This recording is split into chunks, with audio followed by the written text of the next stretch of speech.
Jump off that exhausting hamster wheel and into balanced living with Dr. Marissa. Promise you joy in the mystery.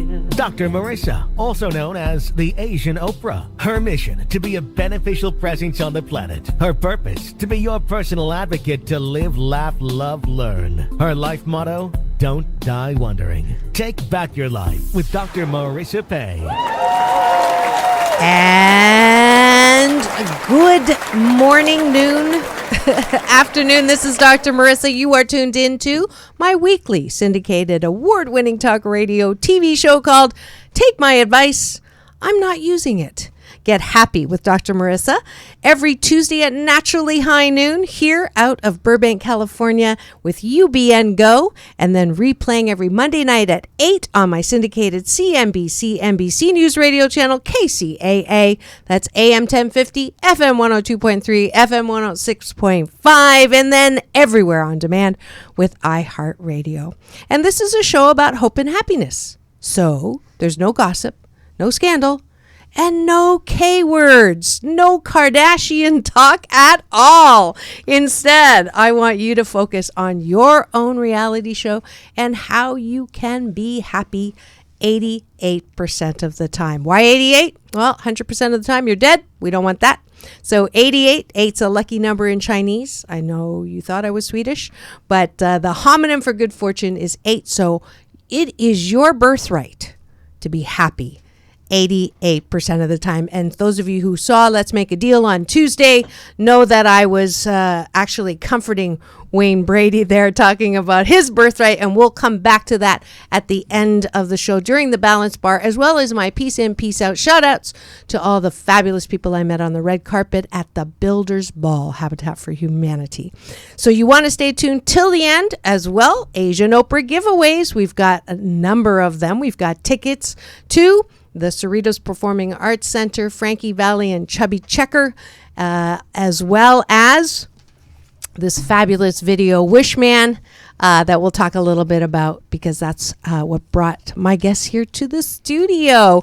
And speaking of which, I'm going to introduce them. Also, if you missed my amazing interview with Dr. Arturo Sandoval, who's a jazz icon, escaped from Cuba. He was in studio a couple of weeks ago. If you missed that, or any of my other interviews with Marianne from Gilligan's Island to Marianne Williamson, you can go to my free YouTube channel and get those there. All right. Now, on to my show guests. Larry Naaman is an entertainment and media entrepreneur who, along with Alan, founded E! Entertainment Television and Movies, USA Magazine, and awarded the President's Award from the National Cable Television Association. And that doesn't even skim the surface. After doing research, I actually emailed him and said, is there anything you don't do? And he said, the dishes.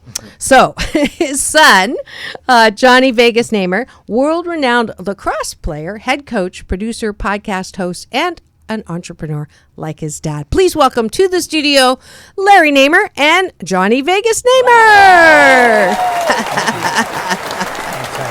Yeah, wonderful to have you here. And if you're wondering how someone who directly violates my K-word rule ends up on my show, is because he's a great guy and I have that energy. I feel good people, and I was gravitating towards them in Las Vegas. So it's not true what happens in Vegas actually can come out of Vegas. And I was there listening to him congratulate and talk for a minute. It was a California minute at the wonderful event that celebrated two amazing friends. And one is Dr. Greg Reed, who produced the Wishman movie, which is a movie about the life of another friend of mine who's been on the show, Frank Shankwitz. And the two of them were not only given a star on the Las Vegas Walk of Fame, they were also given a day. So September 15th is now their day. And so Larry got to speak. And then the beautiful story that I'm going to let him tell, just absolutely, I went, I have to have them on the show. So that's why they're here. So tell me, okay, I have a friend. She doesn't have an answering machine. She has a questioning machine. And when you call her, she says, "Who are you and what do you want?" So I'm going to start with you, Johnny. Who are you and what do you want? Well, I'm the son of Larry Naaman, and I've lived my whole life in Southern California. Lived a great life thanks to my dad and my mom, Carolyn Naaman. And I've played lacrosse all over the world, and I'm trying to follow in my dad's footsteps a little bit. Wonderful. And specific to the touching story of Make-A-Wish Foundation. So you were actually a wish kid. So you were granted a wish because they didn't think you were going to be around.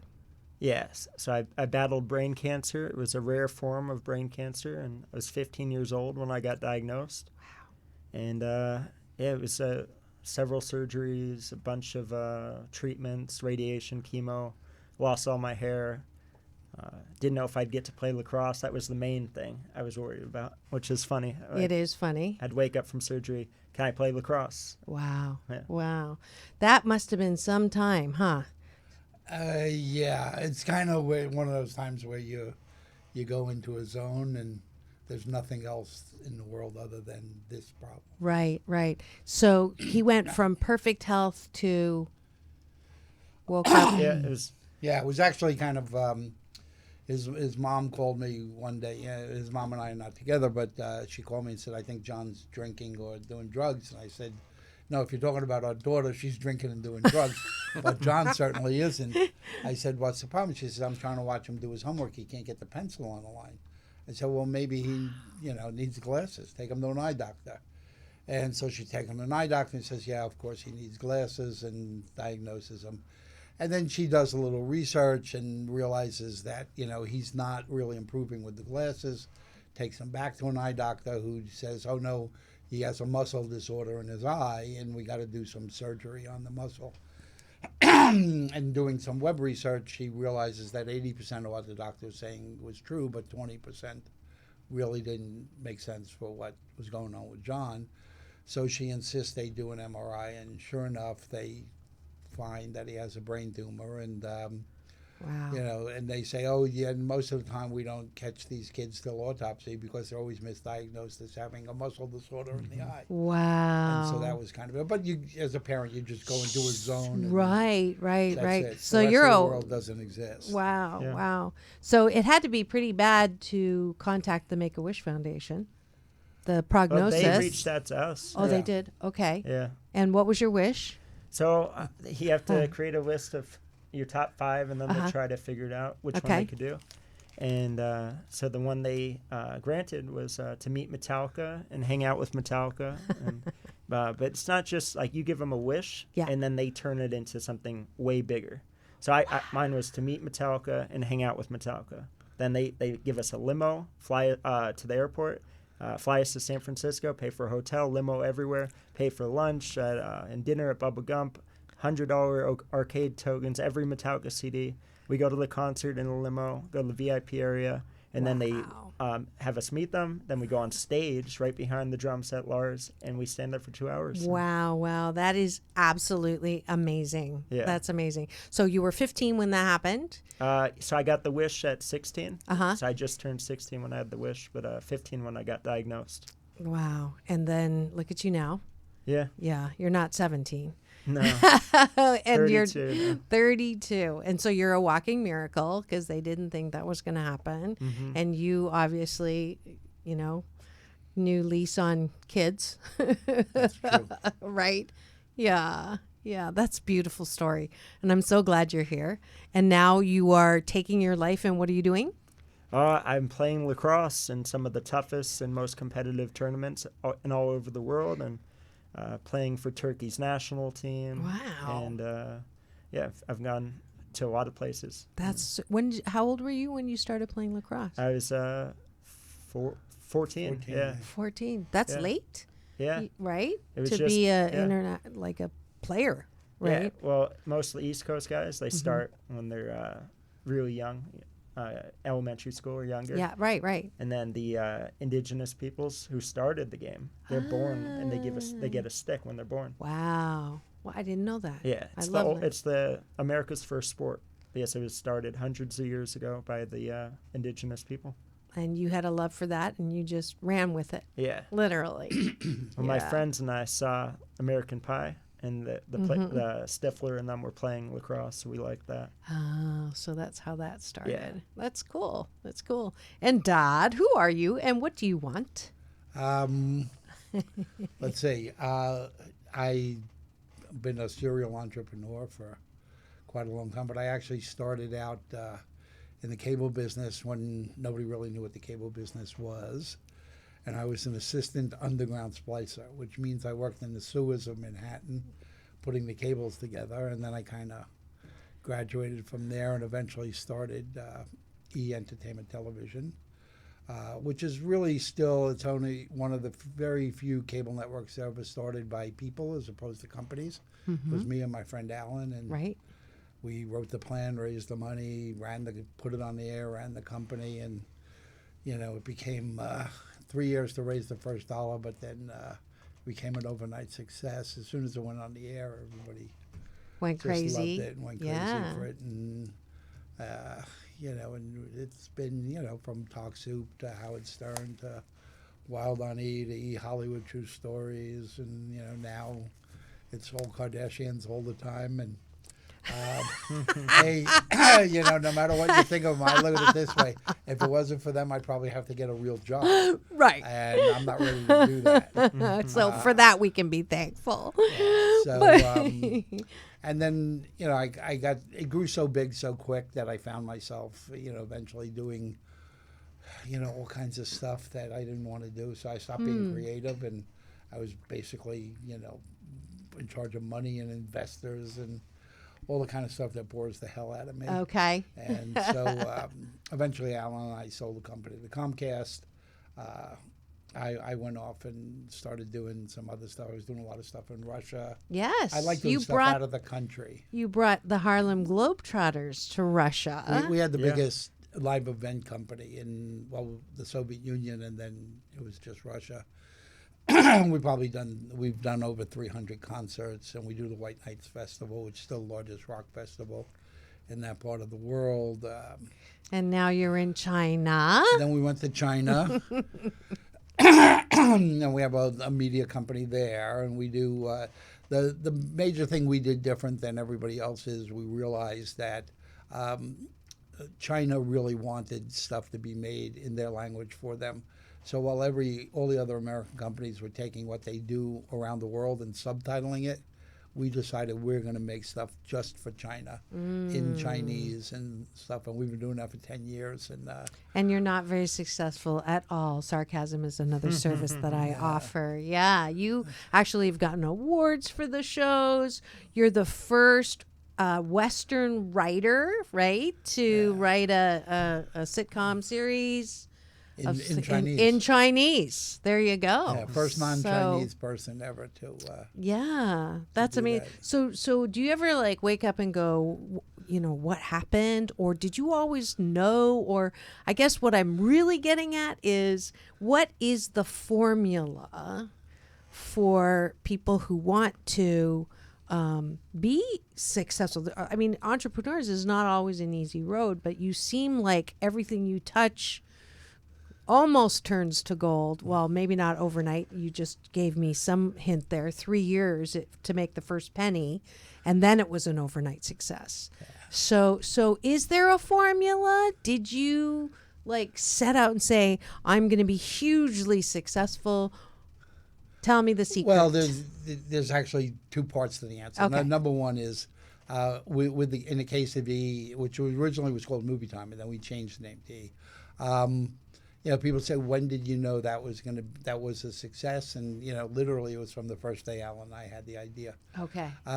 Back then, everybody talked about cable TV as like an electronic newspaper, and we said, okay, well, CNN is the headline, and ESPN is the sports, and Home Shopping is the classifieds. The thing that's missing is the best part of a newspaper, which is the entertainment pages. Yeah. So that's what we set out, was to create the entertainment pages of that cable TV newspaper. And so we always knew. I mean, it wasn't a surprise to us. We knew exactly what it was going to be. But, when you look at entrepreneuring, I mean, for every one that I've had that's successful, I have had 10 that weren't. But the trick is, and what we've been able to do, or I've been able to do, is put my ego aside and look at something and say, okay, that seemed like such a good idea, but now I know it's not. Next. And is to be able to get rid of that stuff. People stick with stuff way too long. After you know it's not going to work, it's just your ego won't let you let go of it. And so they spend all their time working on things that can't work instead of turning their attention to the next one, which possibly could work. That, my friends, was a $1 million piece of advice from Larry Naaman. If you've just tuned in and wondering who these two good-looking guys are at my studio, it is Larry Naaman. It's my first father and son duo, and Johnny Vegas Naaman. They are, they're both entrepreneurs, and you'll know Larry as the co-founder of E-Entertainment, and we're just chatting and finding out all of his secrets to success.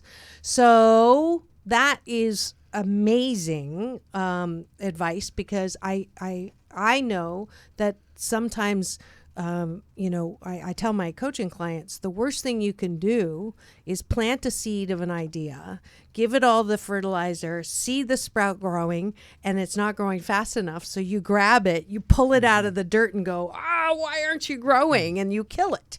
So that's maybe the opposite, killing it too quickly and not giving it time. It's being, like I say, get your ego aside and realistically assess where you are with that. So like I say, with E and Movie Time, Alan and I knew, even though it was some really hard times, we knew, and we never gave up on it because we knew what it was going to be, as opposed to some of the other ideas that seemed like such good ideas at the time, but then you kind of realize that the world has changed, or the idea wasn't all that good to begin with. Can you give an example? Or Sure. You don't, We, Alan and I wanted to do a second TV network, which we call FXTV, Fitness and Exercise Television. And it seemed like a great idea. We said, boy, that's missing. There's no fitness and exercise. But then as we dug into it, we realized that the people who like yoga don't necessarily like cardio, cardio, and some people wake up at 7 o'clock in the morning and they want to exercise. Other people wake up at 4, and this was in the days where television was linear, where you had to program stuff. So this show was on at 7, this one's on at 7:30. Right. So it didn't work in the linear or the analog TV world. Now along comes the internet, and it would have been a great idea once you could start to do stuff on demand. But we realized in the analog world that concept, while it seemed great at the beginning, wasn't going to work, and we killed it off. But we had great people involved. Right. Bruce Jenner was one of our partners. Kareem Abdul-Jabbar was one. Another one was O.J. Simpson. But that didn't turn out well. And on a whole number of a levels. Whole bunch, but that was, it seemed like such a great idea, and everybody loved it. And Alan and I looked at each other and said, you know what? This ain't going to work. Right. While people still believed it was going to work. So going back to investors and saying, hey, by the way, this ain't going to work. Here's your money back before we lose it. Wow. That's a stunner. It takes a lot. Yeah. So do you learn a lot by watching your dad, or do you actually like, hey, I have an idea. What do you think about this? A little both. A little both. It's free, right? Yeah. So I take advantage of the advice. Yeah, so definitely, I mean, when it comes to websites or marketing or merchandise for my teams or myself, I mean, he always helps me out with that. Or if I have an idea for a show or YouTube segment, I'll ask him his opinion on it, and sometimes he'll say, no, that's ridiculous, or he'll say, oh, that's a good idea. Is it weird having a son who's also an entrepreneur? No, not really. And so he does a lot of, he does a lot on his own. And, it's the rare instance where he comes to me for advice. But he's doing fine. So, yeah, that's great. That's great. So what are you doing now? So I know that there's some projects in, I wanted to ask another kind of juicy question. So Now, as much as I am not crazy about the K word and all of that, a lot of the shows that you're doing in Russia or in China, it's all around the same focus on human dynamics. And sometimes, my criticism is the reality shows, like, they capitalize on the worst common denominator of people, the jealousy, the hatred, the resentment, the bitterness. But it makes for good TV. It's drama. What is your, are you doing that on purpose, or are you just saying that's just the way we're wired and so give into it? So if you could comment on that. Sure. Well, first of all, the proliferation of any genre of programming really is dependent on what the audience is willing to eat. So, reality TV, and let's call it the negative ones, where it's vote your neighbor off the island kind of stuff, it's there because people love it and people watch it. Yeah. And if they didn't love it and they didn't watch it, they would go away and they'd be replaced by something else. Mm-hmm. But no, for me, it's actually a little different. It's kind of been there, done that kind of stuff. That's one of the reasons I like China, because here everybody wants me to create the same things that I've been creating for 30 years. Right. And, I'm beyond, I think I'm beyond that. Mm-hmm. So in China, I get to do, I've been doing scripted drama, I'm doing a little bit of reality, but very different. I call it positive reality. We created a show called The Bruce Lee Project, which is, it's kind of survival, but based on the philosophies of Bruce Lee, which is all very positive. Right. It's all about be the best you can be, which we think the world is kind of moving in that direction. Yay! I'm so happy. We've done sitcoms there, one of which I wrote, which was actually nominated for the Asia TV Awards as the best sitcom to come out of China. We're doing a big movie now called The Empress, which is about Empress Wu, who was the first woman, the only woman ever to rule China. Wow. But we're doing that movie in English, using American-born Chinese and Canadian-born Chinese. Written by Ron Bass, who won the Academy Award for Rain Man. Oh. And he co-wrote Joy Luck Club. Wow. And, in China, she's been dealt with, she's kind of the George Washington. Mm-hmm. So she's been dealt with in Chinese media over and over, but never really been looked at through Western eyes. Interesting. So it's really, in our story, she's really a woman's struggle to make it in a male-dominated society, which obviously is a very timely subject these days. So if I'm nice to you, maybe I'll get a part in that. Maybe. I'm shameless, I know. But that's fabulous. That sounds really... And I'm the most happy to hear what you said about, the positive, obviously, because my happy 88 mission is 8 million more happy people in the next 8 years. And people have told me all the time that my idea of having good news or a show, I balance out the bad news with the good news. They told me it would never sell. It would never have an audience because they want to hear the bad stuff. They don't want, but my numbers are good and I've survived for 7 years and I've won awards. So I'm hoping that that's shifting. Well, the more bad news that surrounds you, the more you'll find people looking for the good news nuggets. So okay, so there's hope. There's hope. So don't stop what I'm doing. Yeah. I'm indirectly asking you for advice. So Johnny. Yeah. Here's. Why did you put Vegas in your middle name? So it's an interesting. So years ago, when I was in college, I had a coach that gave me a nickname, Johnny Vegas, because I was always going to Vegas with my dad, with lacrosse teams, and I just would always talk about it. So he's like, "What's up, Mr. Vegas? Hey, Johnny Vegas." And then I played in a tournament. We won the championship, and I got the MVP. And so he said, "You're now Johnny Vegas." And I never called myself it till I started doing YouTube and podcast hosting. And then I'm like, well, that would make a good logo with the casino chip. And ever since then. There you go. Because it wasn't my idea for Asian Oprah. I had been called that, and I thought that it was way too big of a name for me to step into. But then Michael Bernard Beckwith introduced me to her as the Asian Oprah. So it was like one of those oh, okay. And she just looked at me, looked down, and said, nice pants. And took everything for funny. me not to say, do you want them? Like, I'll take Right. them off right now, but I didn't. But so when you do all of the cultural, do you, especially in China, does the government get involved at all? Well, there's a lot of rules and regulations and stuff, but then you have the same in every country you go to. They're just different. I kind of liken doing the stuff.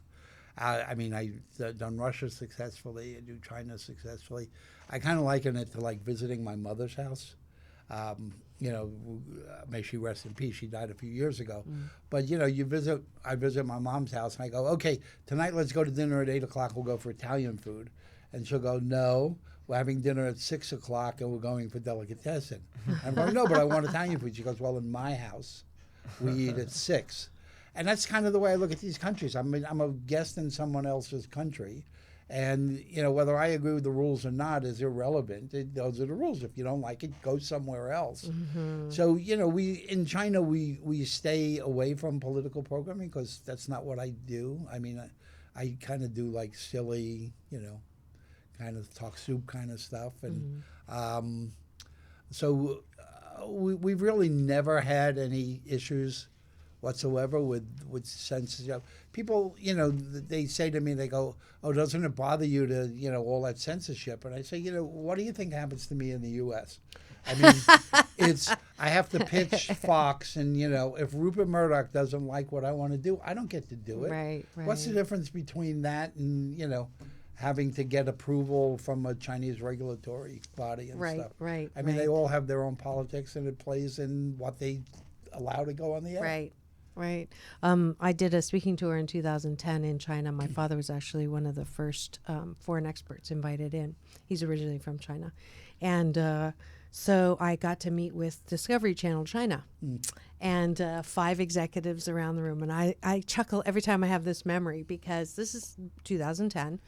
And they said, so if we were to give you a show, what would you like to talk about? And I'm all excited, and I'm like, oh, how about consumerism meets communism meets capitalism, and how about the impact of the one-child family on the parents and holding the parents hostage about having and I look around, and all of a sudden, all I see is, Oh, you know, because I'd put them in jail. If they did any of that. Yeah. We got censored once, and it was actually kind of interesting. And it was a good life lesson for me. We were doing a show called Hello Hollywood, which we have Mandarin-speaking hosts that run around Hollywood.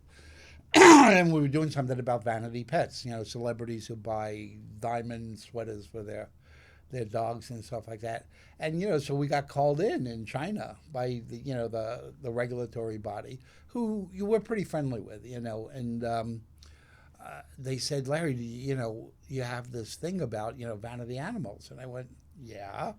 And they went, you know, you can't put that on the air. And I said, why not? I mean, it's about like dogs with sweaters. I mean, what do you want to do, eat them? And they were like, no. They go, you don't understand. In your press, you know, your U.S. press talks about the 400 million people that have kind of moved into the middle class in China and stuff, and it's fine for them. But what happens to the other 900 million people that are living in abject poverty in China that we're trying to do something about, and you're telling them that they should buy a sweater for their dog instead of feeding their pig, because at least they could eat the pig. Right. You know, and then you kind of Yeah, they understand got they're a dealing with a point. whole different set of issues and problems than we deal here. You know, and for us, we just went, okay, no vanity animals. How about, like, you know, furnishing your apartment? And I go, yeah, that's good. The country's so big, and there's so many things you can do. You don't have to get into little squabbles about you know that. Now, they've actually changed the regulation. Now you could buy anything you want for your vanity animal. Right. So I'm getting the signal. We have to break to thank our fabulous sponsors who make this show possible. If you have any products or books or services or anything that you would like on a like-minded, love-hearted show, please do contact me for very affordable rates. But we'll be back in 2 and 2. Peace in, peace out. World peace through inner peace.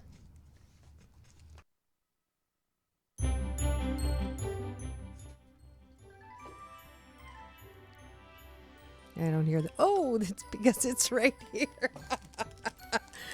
That's what happens when I take my cans off. The Cerritos Center for the Performing Arts is a place to be entertained and inspired by human nature showing off. If you want to laugh with Louis Anderson and Rita Rudner, soar with the voice of Jackie Evancho, or groove with Frankie Avalon and Chubby Checker, then go to www.cerritoscenters.com for tickets to these amazing artists and more for the 2019-20 season. That's www.cerritoscenter.com. Hi, I'm Dr. Marissa, also known as the Asian Oprah, and your personal advocate for more happiness in an easy way to put a smile on your face. Take your car to the Cypress Car Spa for an affordable and expert wash and detail. Conveniently located at 6000 Cerritos Avenue and Valley View Boulevard in Cypress, California. Tell Greg I sent you for an extra discount at Cypress Car Spa, one of Dr. Marissa's happy 88 stops on the joyride of life. And we're back. You are tuned into my weekly talk radio TV show called Take My Advice. I'm not using it. Get happy with Dr. Marissa every Tuesday at naturally high noon. Broadcasting out of Burbank, California, right next to, what is that? Warner Brothers. That's it. We used to be at Hollywood Sunset Gower. Okay, so broadcasting out of UBN Go on Tuesdays, and then replaying every Monday at 8 p.m. on my syndicated CNBC NBC News Radio channel, KCAA, AM 1050, FM 102.3, FM 106.5, home to Dave Ramsey and the Asian Oprah, and just voted #1 FM station in Southern California. And we are here. This is a show about hope and happiness, and I have guests who are telling me that hope and happiness might be a trending topic for the future. Please welcome back to my studio Mr. Larry Naaman, the co-founder of E! Entertainment and much, much more, and his fab son, Johnny Vegas Naaman. Welcome back. Thank you. What's your proudest accomplishment besides staying alive after a brain tumor that should have taken you out? I would say my proudest accomplishment would be, it's very interesting when you have a family reach out to you and they say, can you talk to my son? He's a lacrosse player battling cancer, and he needs to talk to someone that's beat it. And so several times I've had that happen, and I every time he'd message me, I'd message right back, and I was in contact with the dad and the mom. And just for those short months, he ended up passing away, but for those short months, I gave him some positive reinforcement that, I really thought he'd beat it because of his attitude, but he did end up passing. What was his name? Dylan. Dylan. So we know that Dylan's on the other side with my dad, Yeah. and your mom, and that's wonderful. And for that, I'm going to give you, and I don't give this to all of my guests, is Dr. Marissa's Beneficial Presence on the Planet Award. Oh, and cool. there is there we go. You don't hear it. There's actually applause because you don't have the cans on. Yeah. But that's fabulous. I think one of the most important things that I've learned is that pain in life is mandatory, suffering is optional, but the pain in life helps someone else. And for that, I am truly grateful. So you were going to say something? No? Oh, you weren't? Oh, okay. I thought you were going to say something. And your proudest moment? Yeah, most people think it's E, but it's actually not. The sitcom that I created in China, which is called Return to the Village of Good Fortune, which is a look at the contradictions of modern Chinese life, what happens when you have incredible economic growth in a very short period of time and people's social skills don't grow as quickly as their bank account. And when that got nominated for the Asia TV Awards, then I just said, gee, this is amazing. It's a show that I wrote for a country that I didn't grow up in a language that I don't really speak. And it's now the only sitcom from China nominated. So, when you think about it, it's the funniest TV show in China. It's written by a New York Jew. To me, that was kind of ironic and, kind of like one of those things that kind of puts a smile on your face. Of course. 讲国语吗？一点点。No. So little. You know how to say 谢谢. That I know. That you know, right? I know how to call the waiter to bring me the check. Okay. I can get, but when I'm there, the problem with trying to learn Mandarin is it's tonal. And Right. if you're a person like me who can't sing or is totally tone deaf, it's just an impossible language. Yeah. But I know the basics. So. Yeah. Well, my brother, I'm going to put him under the bus. He didn't speak a lot growing up. And so 新年快乐 is Happy New Year, right? But he says it 新年快乐, which is wash your face quickly. Yeah. Oh, wow. And it's very, very close, but it's that tone that you're there's talking 4 about. tones to every- Exactly. yeah, exactly. So it's it's impossible. a little more difficult. Particularly, if you listen to Mandarin with a Brooklyn accent, it's just, Or speak it with a Brooklyn accent. I've just got to get that out. doesn't work. They should please just speak English. We'll interpret for you, right? So what would you say? Do you have a life motto? Like, do you live by a life motto? Question to both of you. Johnny? I would say live your life to the fullest. Don't let anything hold you back from achieving your goals. What would you say, in your opinion, or what you've seen, holds people back? I think life struggles, health issues, different things come up. And like for me, when I got diagnosed with brain cancer, I could have just said, all right, I'm just not going to play lacrosse again. I'm just going to go to the doctors. And, it would have been a sad life because I just would have been taking medication and not doing what I love to do, playing lacrosse, hanging out with friends. So that could have been something that held me back from achieving my goals. Giving up. Yeah. Yeah. Do you do motivational speaking? Because you could. You should. I want to. Yeah, you definitely should. Because your story is pretty amazing. Thank you. So yeah, a lot to learn there.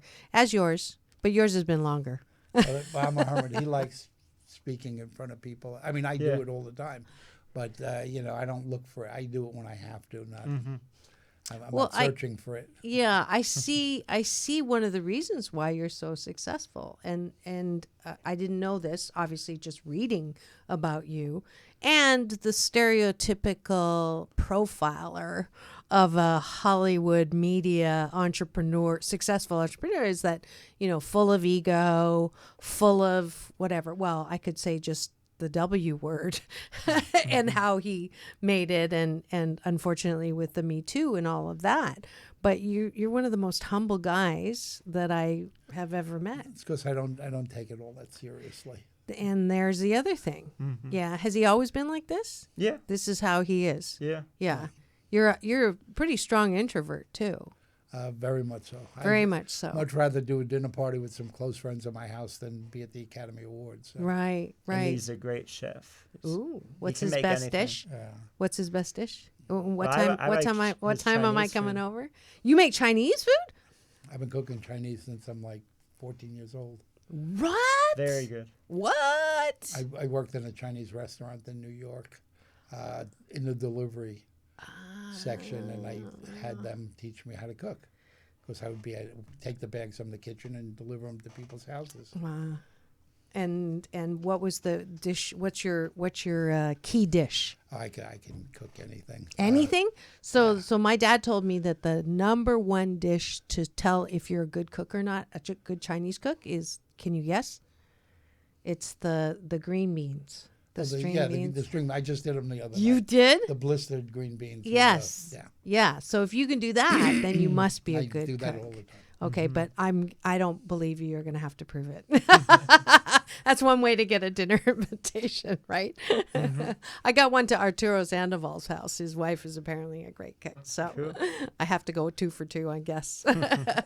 But that's great. So what other advice would you have for anyone who is trying to, 1, make it as an entrepreneur, 2, make it in the entertainment and do the kind of things? I mean, the perception is that if you don't have a track record, or if you don't have connections, or if you don't, maybe not track record, but if you don't know somebody, then it's impossible because it just kind of stays within there. Is that true? I think it was probably true 50 years ago, but I don't think it's so true anymore. I mean, now, I mean, it used to be the barriers to entry was so high that you couldn't do anything unless you had a studio connection or whatever. But I mean, now, you could make a TikTok video for $1.50 and you could become a social media star, which then leads to other things. I mean, right now, all the agencies are combing, social media for that next wave of people. And, you could make it with your cell phone and a laptop. You could, make movies. Right.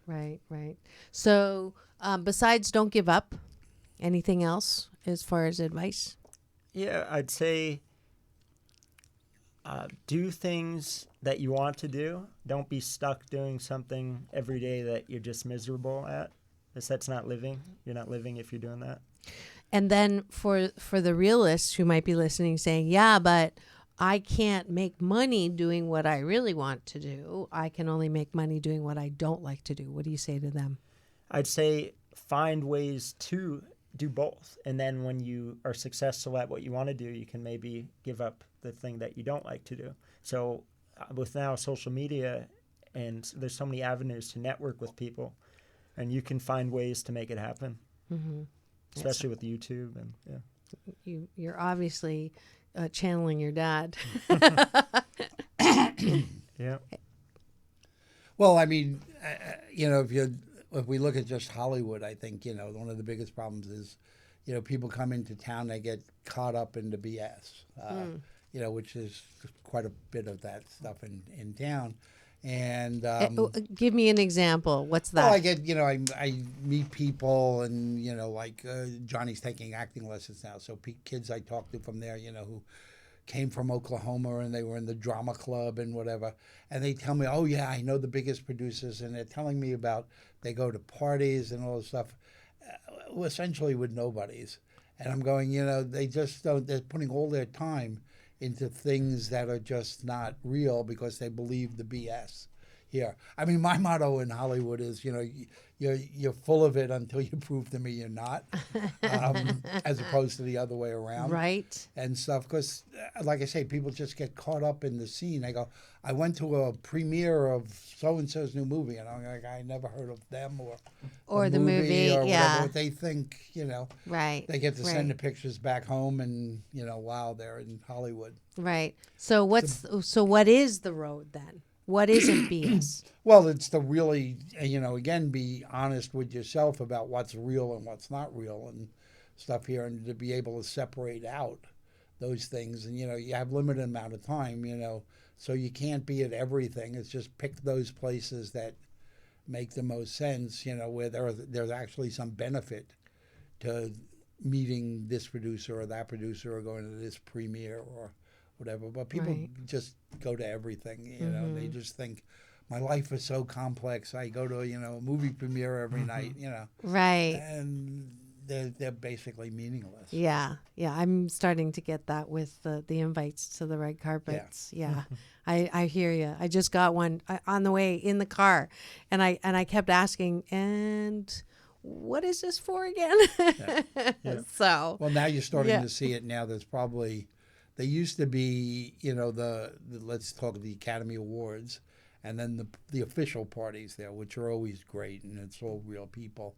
But then you had, the Night of 100 Stars, which was done by a real agent, who started inviting, all the people that don't get invited to the Academy Award, but still have won, Emmys and Oscars and stuff like that. And those are great to go to and, meet all people. But now there's probably 5 or 6 of like the silliest, Oscar parties and stuff, and people are paying $1,000 and $1,500 thinking they're going to meet like the who's who of Hollywood. And they're basically meeting their neighbors. So. Yeah.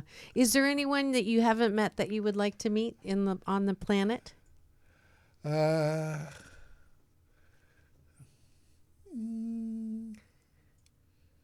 Warren Buffett, probably. Okay. We'll see if we can make that happen. You never know. And you? No, I think Warren, of all the success, has managed it miraculously and beautifully and stuff. And, that would be kind of the way I approach it. And I don't need to have a big Bel Air house and stuff like that. My house is just fine. Yeah, great. Who would you, if you could meet someone who's passed, who would that be? Marilyn Monroe. He's still alive. I like that smile. That's the biggest smile we've seen today. That's great. Johnny?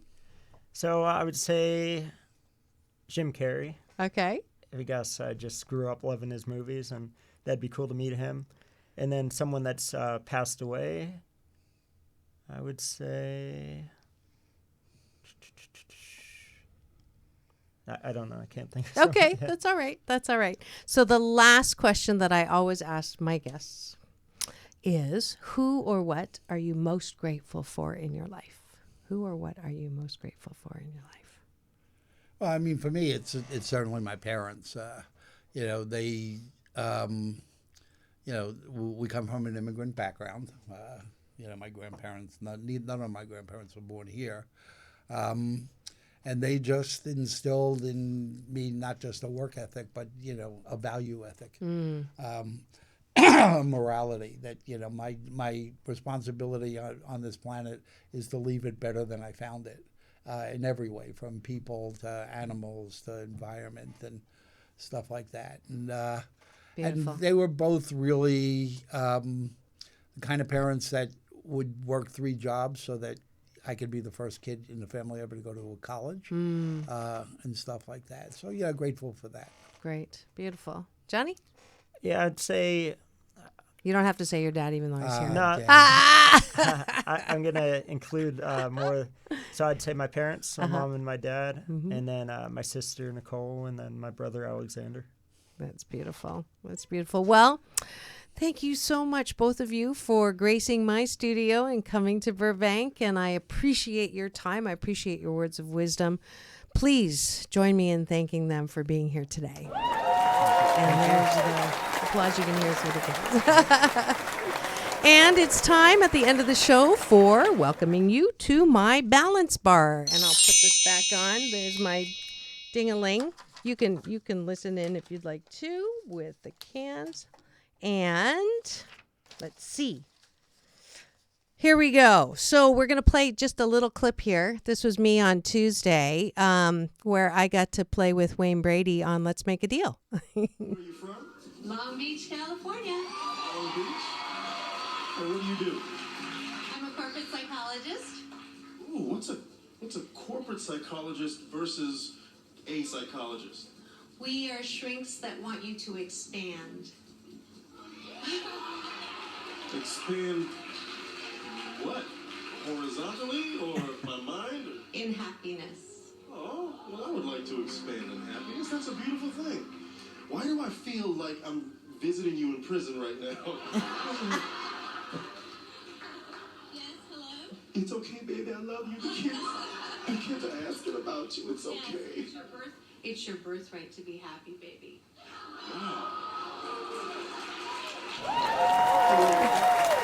And that was super fun. And yes, I did win in the final showcase. You'll have to see the clips on my social media. Doc Balance at Instagram, Dr. Marissa everywhere else. And peace in, peace out to all the fabulous people I met on the Habitat Builders Ball. Let's see, the chairman, Eric Benet, and his current wife, Manuela Testolini. And I didn't know she was Prince's former wife because I don't watch E. Ha, ha, ha. And I actually had the balls to mention that I had interviewed Hallie, and his face was interesting. Let's see. It was fun chatting with Die Hard 2 actor Art Evans, General Hospital's Lisa Locicero. And she actually got teary-eyed, which I love. I love when people cry when they talk to me because it means their hearts are open, and tears are the disinfectant that keep your heart soft. Kate Linder from The Young and the Restless, and my favorite, the Olympic couple Siobhan and Jamie Nieto. I also got a sound bite from Brett Lockett. There's another E story that I'm sure you know about already. But that's enough of the past. What's coming up this and every Thursday? My Unity Show Thursday call-in show. Don't worry, choose happy. And we're talking about the 21-day fast from complaining with Dr. Marissa this Thursday. Call 816-251-3555. Monday, tune in at 10 for my Monday is the New Friday series on my Facebook Live, where I get you to drink the Kool-Aid and get back your Mondays. If you would like a happiness tip sheet, go to drmarissa.life and you will get on my Happy 88 list. And last but not least, my Asian Oprah giveaway. Congratulations to multiple winners, Sarah, Kai, Tanya, Natalie, Janice, and Lou. Congrats for winning free day passes to the Catalina Jazz Tracks Festival that I get to cover this weekend. Huge Groove, Damien Escobar, Count Basie Orchestra, number one again, Keiko Matsui, my twin, Boney James, Peter White, Acoustic Alchemy, and more. October 10th to 13th and 17th to 20th. Almost sold out, jazztracks.com, TRAX. And this week, the new giveaway.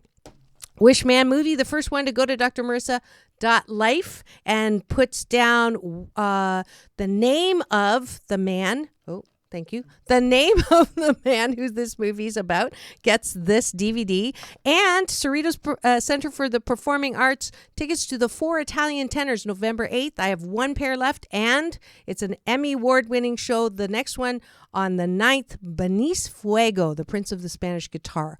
So the first two to go on my Facebook and put at the bottom of this show they want those tickets gets those. And congratulations to all my daughter's former favorite Magaw Elementary School teachers who also won tickets to Earth's Prehistoric Aquarium Adventure that were donated courtesy of the Cerritos Center for Performing Arts. So that's it for today's fabulous show of Take My Advice. I'm not using it. Get happy with Dr. Marissa. At the end of this month, I'm having one of my journalist friends who was kind enough to interview me for Inc. magazine, Steve Farber's returning to the studio to talk about his newest book, Love is Just Damn Good Business. So keep it here for more of my Happy 88 mission. 8 million more happy people in the next 8 years. Peace in, peace out. World peace through inner peace.